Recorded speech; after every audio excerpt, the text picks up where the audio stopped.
bw'atandika ekkanisa When he begins up a fellowship, talokose he did not confess salvation. tegenda ku wantu wona n'alokoka He didn't go to any pastor or church to confess salvation. okuva mu bye yayogera nga tannaba nakufa. Since the words, according to the words he spoke before he died, yagenda wa musamize munne he went to a fellow witch, kale gwe bayita omusumba the one that is called the pastor. ali wano mulago He's here in Mulago. mwali mulire omusumba sozi You've heard of that pastor called Sozi, yafa the late. kati mukyala we yakulembera It is now the wife taking on the ministry. era yabaddeyo mu kuziika. And he was there in on his burial. oyo omukyala wa sozi oyo The wife of the late Sozi, mu kukola obubadi n'okuba nga akola ebyamagero by'obukuusa asula era akeesa lukya asula abikola kyekyo kyali buli kyenjogera wano everything I speak, nsobola okiyimiriramko mu kooti I can stand for it in court kubanga nze nsooka kufuna bujulizi because I first get evidence, ate nga bunene a great big ate evidence. yaŋŋamba nakundi naŋŋamba si byannaŋŋamba nsooka kufuna bujulizi obuliko akatambi nsobola okwogera ekintu ekigenda mu maaso. I first get evidence that is concrete with videos attached to it. kaakati wuliriza kino So listen to this. Yiga teyalokoka Yiga did not give his life to Jesus. yagenda Where he went, era ng'akyali mulamu yagamba bwati bwe nagenda nenda basozi bannange nga ayita abantu mumpe emitwalo 10 mbasabire nenga nti bannange nze nkoze ntya. when he was still alive, he used to say, I went and saw Sozi asking for people 100,000 to come to be prayed for, and said, what am I going to do?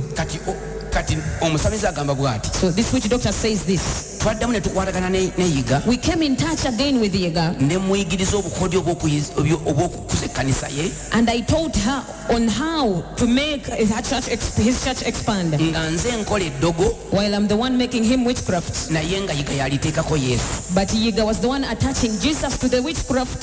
Simanyi kyenjogedde. Did you get what I said? Mutuula Kungo yagambye This man Mutula Kongo said, Yiga byabadde akola whatever Yiga was doing bibadde bya busamize. way of sorcery. Ye Mutuula Kungo nga yakola obulogo. This guy Mutula Kongo would do the enchantments and all the sorcery. Kati obulogo obwo So now this juju, Yiga n'alyoka abuteekako mu linnya lya Yesu. Yiga would lay hands on and say, in the name of Jesus, in the name of Jesus. Naye nga bali mu bulogo. But they were together working. Siwulidde ng'ogamba fire. Tabadde bubezi bw'atyo. It was not just like that. N'ebirala bye twogeddeko byabadde akola mubimanyi. But even other things he has done, you know them. According to the information I'm getting, Okusinziira ku bubaka bwenfuna, abakazi babadde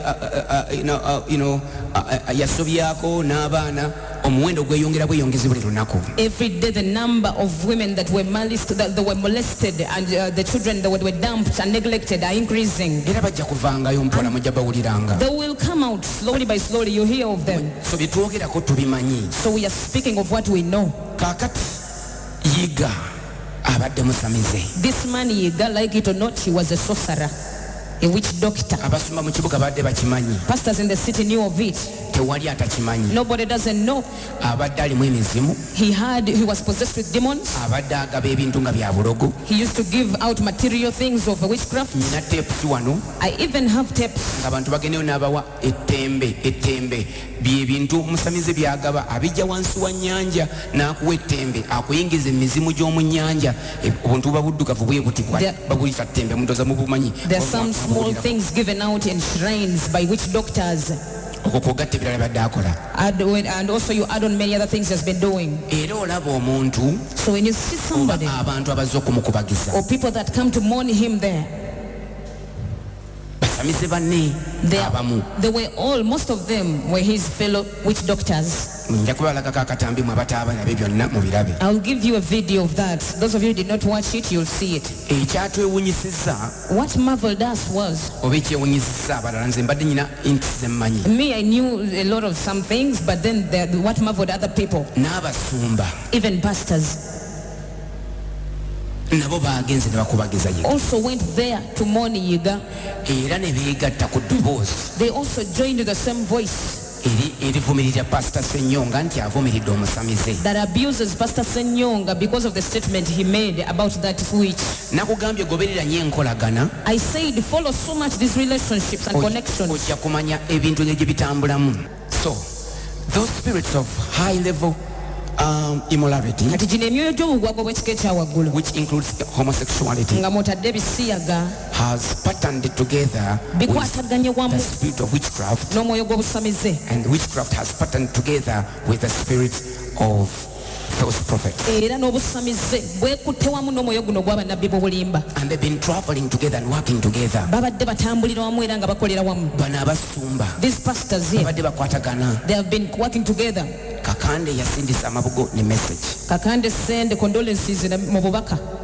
Ronnie Maccabi was there physically. Ronnie Maccabi ye yetuukiddeyo. Dale was there physically. Deewo teyalutumidde mwana. And other people I've mentioned. N'abalala bonna bye mbagambye.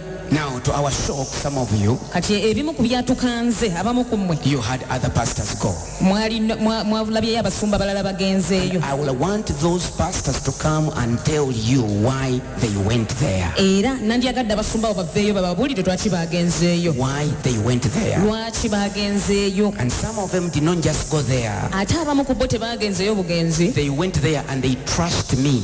Bagenzeyo ate nange ne banjogerako ebikyamu. Ssenyonga ye mumuleketa. They didn't say my name, but everybody knew what they were talking naye about. ng'oba osobola okukitegeera bw'oba otegeera mangu otegeera kye babadde boogera. Abo balina okujja ne batunnyonnyola. They should come out and explain to us, Kubanga okusinziira mu bye tuwulira, because according to what we hear, enkolagana zino zibadde zigenda mu maaso. these connections were happening and going on. Yogera fire emirundi ng'etaano mpulire. Say fire 5 times.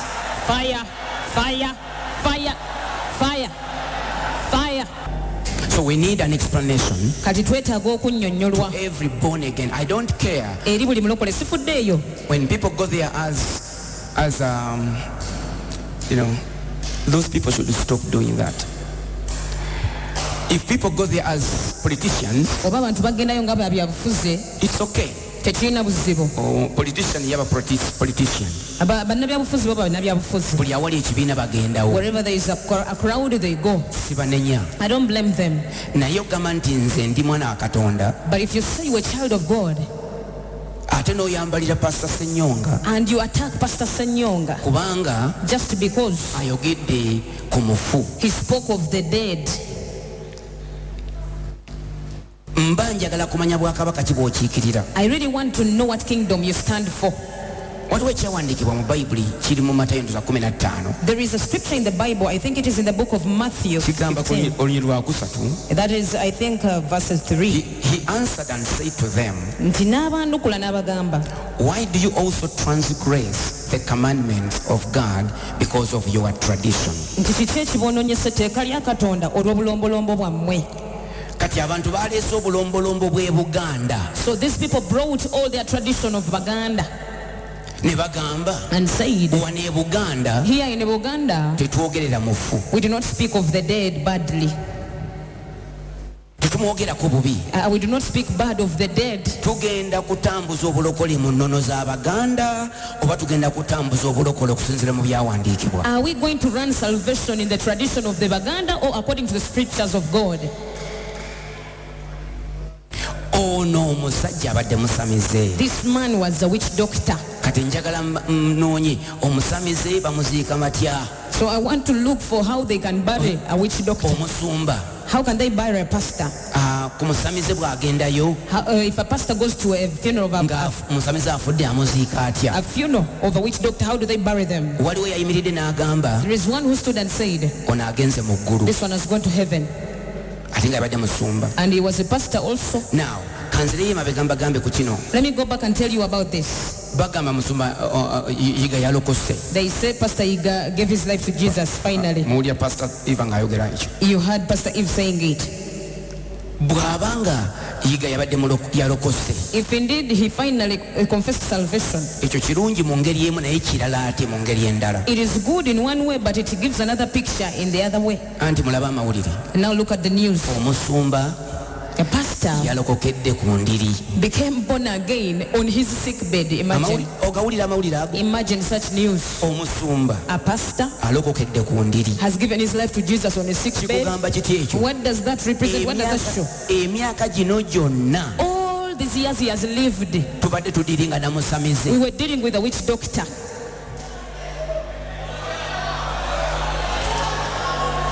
naye nga byakoze ekkanisa takatono. But according to what he has done to the church, it is too much. erinnya lya yesu alitutte n'aliteeka mu bitoomi. He has tarnished the name of Jesus. He has dragged it down to the mud. ayina abaana baalese abagenda okutandikira awo. He has left children that are going to struggle and suffer from there. wayo n'omusumba gwe nawulidde mbu yagambye There is even a pastor I heard say, tetumuyita linnya lya jjengo, we should not call him Mujengo. tumuwe erinnya lya kitaawe bamuyite yiga, kubanga ntwagala atandikire wali taata we waakomye ekintu kino akisindike.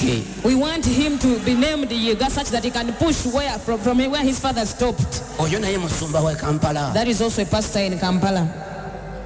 so tubadde bw'ogamba nti yalokose, So if you say he gave his life to Jesus, eno argument yange endala. this is my other argument. kitegeeza yiga baba yalokose It means if he finally confessed on a sick nga bed, ddala yalokose, if surely he confessed to Jesus, kitegeeza ayagala nnyo enjiri kati eno gye mbuulira it kaakati. means now he's on my side. He supports the gospel that I preach right now. nti bino abiswalidde tabyagala, tayagala kubiddamu, era singa abadde n'ekiseera ye yandikutte omuzindaalo guno n'atugamba ffenna bannange ntambulidde mu bulamu obw'ensonyi, temukikola kyenkoze, abaana bange mukiveemu, sitaani gwe mbadde mpeereza, kati nalokose. yandibadde ayagala nnyo enjiri yange, kati gwe lwaki omulwanirira bw'abanga yalokose ate nga yandiyagadde okuwulira enjiri bw'eti oba okugibuulira ye kennyini. If really he confessed salvation on his sick bed, that means he would love this gospel that I'm preaching, and he would come out if he was given time to live. He would regret and expose that whatever he has been doing, and also rebuke the children from doing it and all the other followers.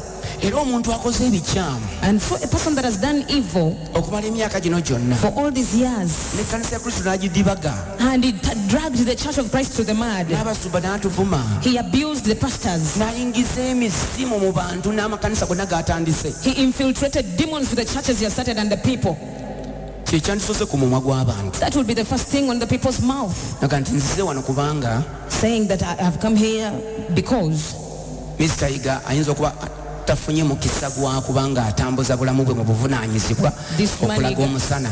this man Yiga may have not got the chance to run his life in the light or to show the light to the world. era byonna byakola byabadde akola Whatever he has been doing, tubinenya, we rebuke it and condemn it. nammwe babadde akola nabo And those of you he was working with, mulekeraawo, stop it. era ebikolwa ebyo tubinenya. And we condemn those actions. naye akaseera kasembayo But this last time, yakkiriza n'alokoka. he finally accepted Jesus ekyo Christ. kikkirizibwa. That is accepted. naye gwe ogenda eri n'ogamba But if you go there and say, bano aboogera temubafaako, I don't care about these people who say their own words, bababuulira obutasamira, they are telling you to not to do sorcery, temubafaako. please don't mind them. bano bababuulira nti Yiga mubi, temubafaako. These ones are telling you Yiga is a bad person, don't mind them. bano bababuulira ne babagamba obusamize bukyamu nga babukuba faya, temubafaako. These ones that are sending fire to witchcraft, please don't mind them. bw'obeera musumba n'oyogera bw'oti, If you're a pastor and you say such, ndowooza oba tokibaze bulungi. I think it is miscalculated.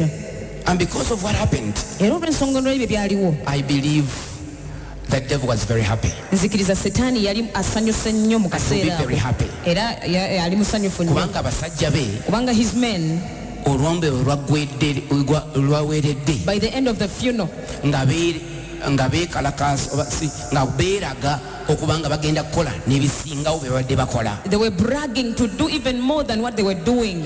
era eri bagiyita esaddaaka. And they called that one a sacrifice. ono waakomyewo tugenda fe okutandikira. Where Yiga stopped is where they were going to begin. bandibadde baswadde They would be shameful ne bakweka amaaso and hide their faces ne away batajja nakujja, and don't even turn up there. naye babadde bayimiridde mu kamera nga bawaga. But they stood in the cameras live bragging. wenkugambira wano That is why I tell you, ekkanisa eri mu katyabaga. the church is in a great mess. emirimu sitaani gy'ayagala okukola okuva kaakati The works the devil wants to do from now, gyagala nakusinga egibaddewo omusajja oyo gyabadde akola. he wants to do much more than what that man was doing. era ani yazze And who came? babasamiza balamu abalabye You saw the other witch ne doctors. bawaana omulimu gw'akoze. They were also proud of the work he did. omulala atutendekedde ku basamize baffe abalala. Then the other one even said that he has trained the other witch doctors. ekyabadde wali si kyakwenenya, ekyabadde wali kyakuyimusa busamize nakubuwagana kubuwa amaanyi. ekyo sikikkiririzaamu, ekyo tetukiyimirirako, ekyo si kya bwakatonda, ekyo faya mu linnya lya Yesu Munazaalesi. Fire. kambatereka akatambi kano. Let me give you this video. Kagenda kulaga kansoke nkanyonyolere. Let me first explain about it. Simanyi we katandikira nabagaye bateeka ebifaananyi ku gundi, so ebifaananyi ebigendako sinze nabiyise naye I don't know where it will begin from, but you'll be following. nabagaye bateekeko ebintu bibaddewo. I told them to put on what has been happening. We can explain. Tujja kutugenda kusooka tubinnyonnyole. Njagala gwoba wesalirawo nze siri wano kusala musango bangamba njasala nnyo emisango. I want you to decide. I'm not here to judge anybody. Katukyogereko nakyo ekyo. Let us also speak about that. Oba Katonda tayagala tubuulire ku kibi. If God does not want us to preach about sin or to address sin nabutuukirivu and righteousness, yanditumye okumanya ekirungi n'ekibi.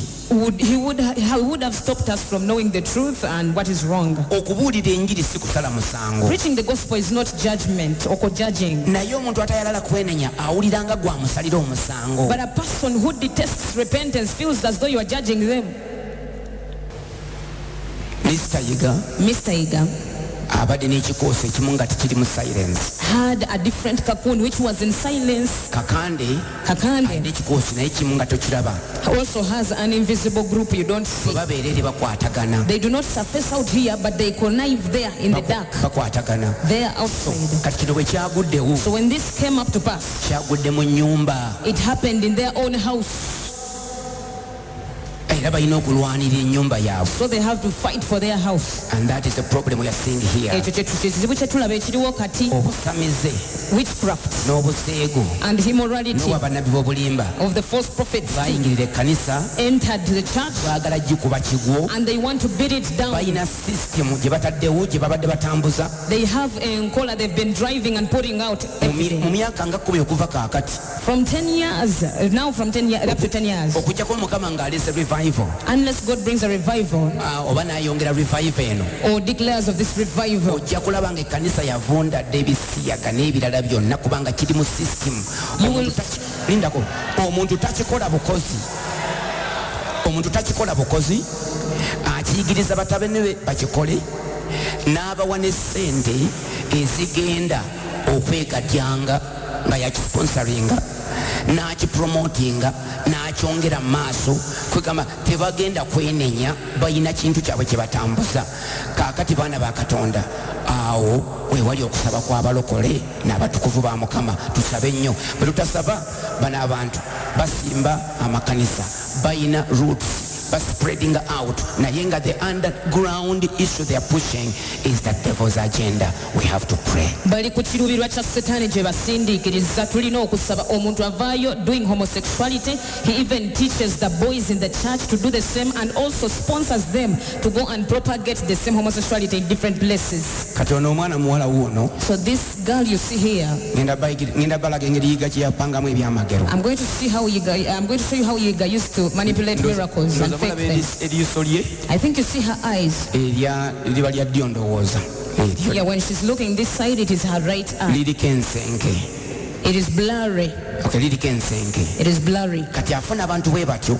So he gets people like that. Kati oyo omuwala alaba bulungi. This girl sees very well. Naye kati kyagenda okukola. But what she's going to do, bagenda muleeta mu kyaki ng'atalabirako ddala olw'eriiso liri. they will bring her to the church as though she's totally blind because of that sick eye, that blurry eye she Kati agenda has. kujja nga bamukutte bukwasi So she will come while they're holding her nga talaba. as though she's very blind. Kati yeekwasa eriiso liri eririko ebizibu. So she attaches herself to this eye that is blurry Akukkirizise to make you believe nti ono talaba. that she's blind. Kati awo ali mu kasenge Yiga. Now she's in that chamber where the Yiga is, abatendeka. training them. Abatendeka awo. He's training them. Tannatuuka mu kyaki. He has not come to church. Yabasinkananga mu kisenge ekimu. He used to meet them in one chamber or room. Mugenda muwulira ng'abagamba. You hear him tell them. Asooka mubuuza bibuuzo n'amwetoolola. He first asks a lot of questions about her. Amanyi oba ddala w'abeera. Agenda mubuuza w'obeera waliwo TV. Where you stay, is there any television? Lwaki kubanga amanyi nti bw'aba n'aba bamulaze ku TV yaabwe ate nga ne baneighbor wabeera bamumanyi bajja mugwamu nti ono mufere. Because the neighbors will notice quickly if they see her on TV and they will know this person is a crooked one and a fake one. Amubuuza okola mulimu ki? So he asks, what kind of job do you do? Kubanga baagala nnyo bano abatalina baabwe talina mirimu ng'oyo mwangu wa kulimba na kutiisatiisa nti bw'olyogera nga nkutta. Because they want these people who are just there, they are nothing, they are just down. Ebigambo ebizibu okuwulira naye ndoza bakuteddeko ebigambo awo. I think words are put, you'll be reading the words down if you cannot hear them. Era mugenda kulaba omukono gwa Yiga nga gumaga nti bwe naakola bwe nti. And you'll see Yiga's hand telling him, if I do like this, ng'okola bw'oti. and then you turn your eyes. Kati awa training. So now he's in the training room there. Bw'anaamala After that, ng'agenda mu kyaki. he brings them to the church. Kino kyabadde mu training wano. Whatever he was training her, mugenda kulaba ng'akikolera mu in kyaki. the room, you'll see her doing it in church. Ekirungi kiri kimu. One good thing is good. N'ono omuwala waali wano. Even this girl is here. Ali wa? She's here. Ajje. Let her come. Njagala musooke mumulabeko mulabe nga ddala afaanana oyo. I want you to first look at her and see whether he looks like this very person here on the camera. Ono ayinza n'okubuulira talina biseera leero ajja kubuulira. She has no time, but she can tell you Bameka baakoledde. how many people she has worked for, Kanisa mmeka zaakoledde. how many churches she has worked for. Ajja kubuulira. She will tell you. Oba si bwa leero naye ajja kubuulira. She will tell you. So kubira Yesu engalo. So clap for Jesus mightily. So give me a microphone. Sooka otunuulire wano. Look the other side. Tunuulira abantu eri abasumba. Okay. Yoyo. Is she the one? Kutya Yesu amulokola amunyiriza. Now she looks more beautiful than the other time. Okay. So oyagala kutunnyonnyola ng'omaze. Ye Musumba. Era nga muzimu ku ntambi zino z'ogenda okulaba bw'ati bw'abadde ateekateeka abo abagenda okuwa obujulizi mu kkanisa ye. Kakati osobola tukulemya ekintu tulimuziye w'amaaso tolaba osobola okizanyisa era osobola okufuna omuntu akuleeta Omuntu andeeta nsobola omufuna. oba omuntu bw'obeera naye n'essimu ye Sirina nze simu nganze. kati awo w'obeera omaze obangi Bwe mbeera nakabeerawo n'ensi. bakutegedde abantu baabo Sisiibawo. Mbeera nnoonya kale mirimu. kati njagala okukolera ekintu ky'amaanyi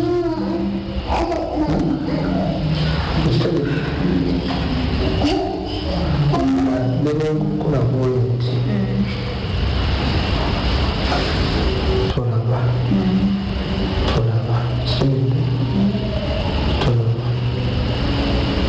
kati nyinza okutumya akacupa k'amazzi nomala okakunaza Omugaa nti kati nyinza okuwa akacupa k'amazzi okukuyiira akacupa k'amazzi. So it may come a time and I will get a bottle of water and pour on you. Ekyo kikukonekitinga n'ono ow'okubbiri This will connect you to the one of ne Kubiri Makabayi and Makabai, n'abalala. together with the others who do the same thing. Nakugambye nti bali omu. I told you they are one. Kati ayinza omuyiira amazzi. So if you could pour water on her, Kati ndowooza okitegeera. I think you understand what I'm saying. Okay, genda maaso. Ngasiga bugulu bwabeereza bwoli. ngotonaonaba ekikoza Nandi wamu. nenkugera nti olana kingoga kyekyabaawo. What happened? Muganda wange yasooka n'alwala eriiso ne lijjamu ekintu ne liziba. My sister's eye became sick and it blocked. N'eryokubiri ne liddamu nalyo ne litandika okumuluma nalyo ne Even liziba. the second one Ebiri nga teriraba. is also blinded. Like 2 months now, she can't see.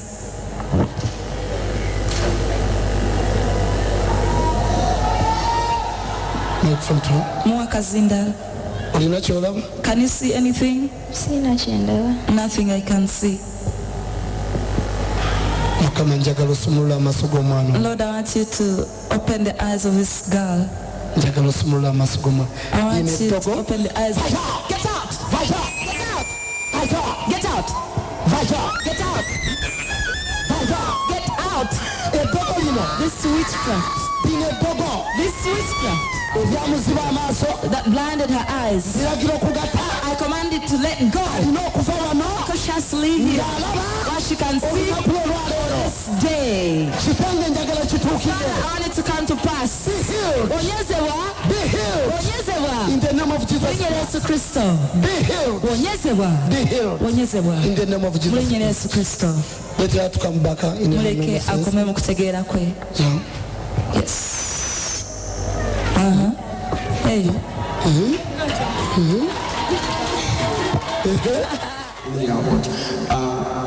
yakusangawa mwakola mutya kyekigira maaso wekanga otya ngaotuse mu kasenga ako wa training. kati ebiseera ebyo nali mbeera kasangati wa maama ekyankima. Those days I used to live in Kasangati at my mother's place in Ichanchima. waliwo omwami eyajja anoonya abantu. There is a man that came looking for people.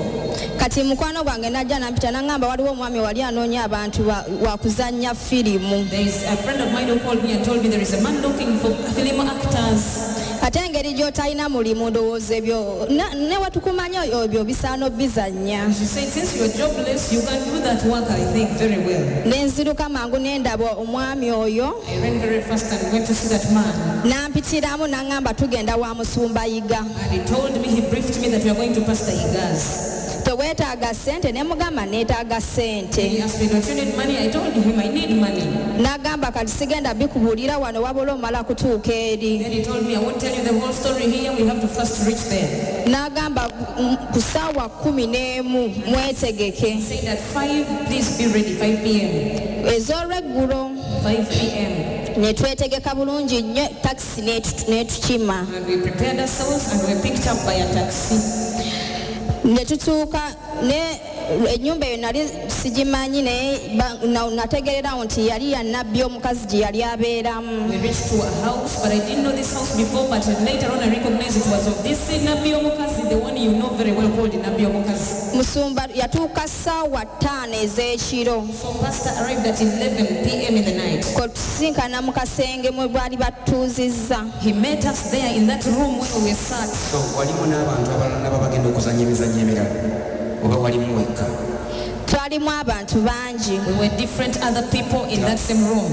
obukodyo bwe bakola These tricks they do, tebajja mu kitundu kimu. they do not go to one place only, community or one community. nze we banjija akasangati ne bagenda e Kawempe we bato bagenda bajja mu byalo. That is how they do. When they picked me from Kasangati, they went to another village or Kawempe or another region.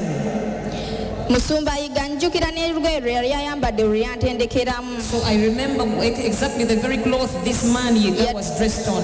yali ayambadde kitengi. He was putting on that traditional wear of kitenge. we yatuuka teyasookera ku nze, yasookera ku mukazi ow'omwana. When he arrived, he did not begin with me, he began with a woman with a baby. n'amugamba gwe omwana we atambula nti ye kati njagala tukole nti ng'atatambula. So he asked the woman, is your child moving? The woman said yes. So he asked the woman that we are going to act it as though your baby does not walk. ne bamukolako ne bamutendeka nga w'alina okukola nange n'ampita. So she went through lessons and she was trained on what to do. That is when I was called in next. n'aŋŋamba aha gwe nkwagalidde ddala. And he said, aha, you are the perfect match for this job kuba ogenda kunkolera kye njagala. because you'll do for me exactly what I want. n'ambuuza eriiso lyo lyatandika ddi ne munyonyola. He asked me, when did your eye begin doing that? Then I explained to him. n'aŋŋamba kati gwe ŋŋenda kuwa kya buzibe. Then he told me, so you are going to play a blind woman. era n'aŋŋamba ŋŋenda kukola bwe nti nga tutuuse mu kyaki nkuwuube bwe nti emirundi 3.